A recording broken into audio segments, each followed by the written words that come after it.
Are you one of the 75% of contractors whose financial statements are inaccurate? Find out.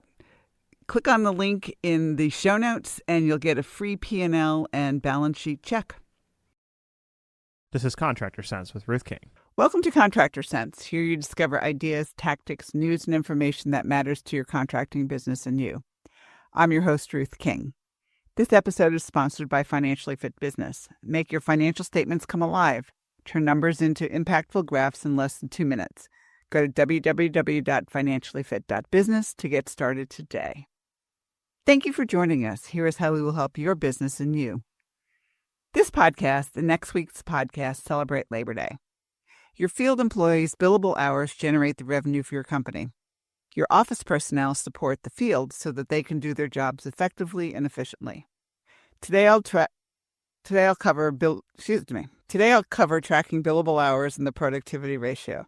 Next week, I'll cover ways you can increase productivity, which obviously increases profitability.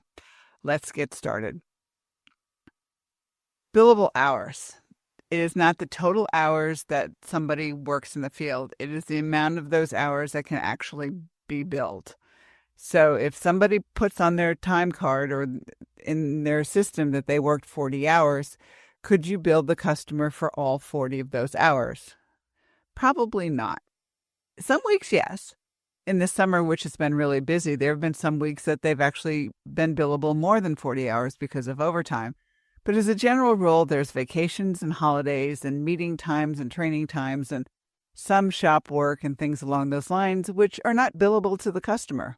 Yet you have to know how many hours they are so that you can make sure that the customer pays for those hours. So one of the things that you should track or probably want to track is each week when you do payroll, look at how many billable hours that there were for each person's payroll. And that percentage should vary, obviously depending upon how busy you are, but also it will vary depending upon the type of work that you are doing. So for the people who will go to one job all day long, their billable hours are going to be a lot higher than a service technician or a plumber or an electrician who goes from job to job to job, servicing different customers all day long. Their billable hours will be less. And my rule of thumb is those billable hours should be somewhere between 75 and 80%. Those who are at a job all day long should be above 90%. And in some cases, they're going to be 95 or 100% for some weeks where all they're doing is working. So take a look at that. Now, what doesn't count as a billable hour? Obviously, warehouse hours too. Driving time when they're running to the shop or running to the parts store to pick up a part. Service should be billable when you go to the service calls if you charge a service call fee. That is billable. So that drive time doesn't count. Getting stuck on 285 in Atlanta on a Friday afternoon for 2 hours also doesn't count. Customers aren't going to pay for your guys to sit on the expressway for 2 hours stuck in traffic.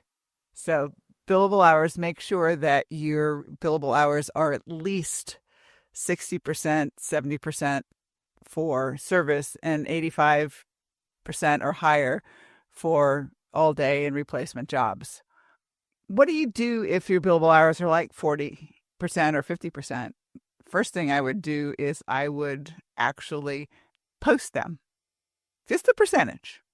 And they go, what is this percentage? And said, well, we'll talk about it. And explain what billable hours are.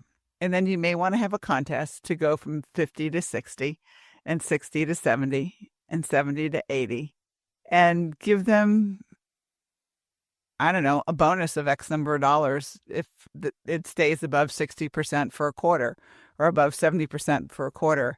And if it goes above 80% or 85%, depending upon where you want to hit, then every quarter, everybody would get a bonus. Nothing major, but a bonus is a reminder to keep the billable hours up where they need to be.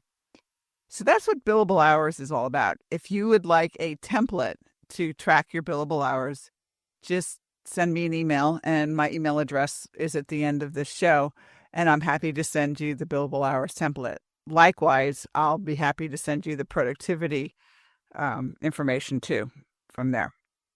All right. So billable hours, I said we'd do first. And now we're going to do productivity ratio. And the productivity ratio covers all of your hours. It just doesn't cover your billable hours. So productivity says for every dollar that you take in the door, how much you're spending on payroll and payroll taxes. All right. The higher the percentage, the worse you are. This is a very counterintuitive number. So, in most things, we want revenue to go up, profits to go up, overhead to stay fairly constant. But we want these trends to actually go down. So if your productivity ratio was 50%, you were spending 50 cents out of every dollar on payroll and payroll taxes, and it drops to 48%. Now you're spending 48 cents, and it drops to 30%. You're now spending 30 cents. So the number going down, the trend going down for your productivity ratio is absolutely the right way for it to go. It should not go up. Now, this is what happened to a client of mine. The very first time that I started working with them, I walked in and their productivity ratio was 102%.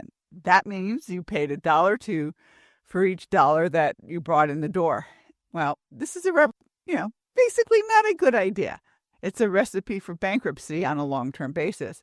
It so happened it was January and there was nothing going on, and they hadn't done maintenance agreements and hadn't built a maintenance department yet. So all of these things came into being, and they never had a productivity ratio that was 102% ever again.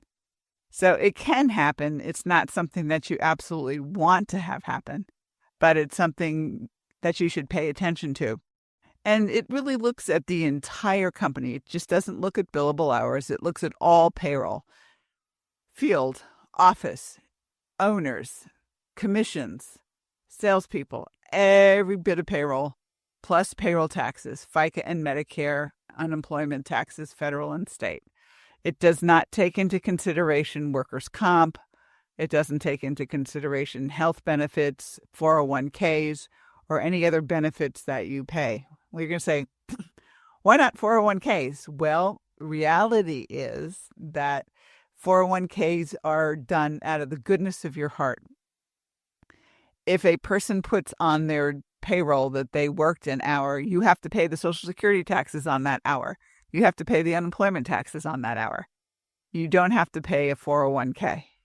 So the things that are quote unquote discretionary are things that are not included in this particular ratio. So the ratio again is the percentage of for every dollar that comes in the door, how much you're spending on payroll and payroll taxes. And for most contracting companies, it should be around 30% or less, especially larger ones. Smaller ones, you can be up to 40. When you hit 50%, that's 50% of the money that comes in the door is being spent on payroll and payroll taxes. Not exactly a good idea. So just do that ratio and see where you are and look at the trends. Make sure that the trend is going downwards, because then you're headed in the right direction. Okay. So that's it. Happy Labor Day. Make sure that you track your billable hours and you track your productivity ratio. And if you'd like copies of either one of those, just send me an email to ruthking@hvacchannel.tv. So thank you for joining us. Choose one thing that you discovered and implement it in your business. These ideas, tactics, and strategies help you make more money, have more free time, and give back. If you like today's program, spread the word. Please review this podcast on any device you're listening to it on. Help a fellow contractor make more money, too. For comments or questions, call me at 770-729-0258 or email ruthking@hvacchannel.tv. Thanks for listening. Have a great and profitable day.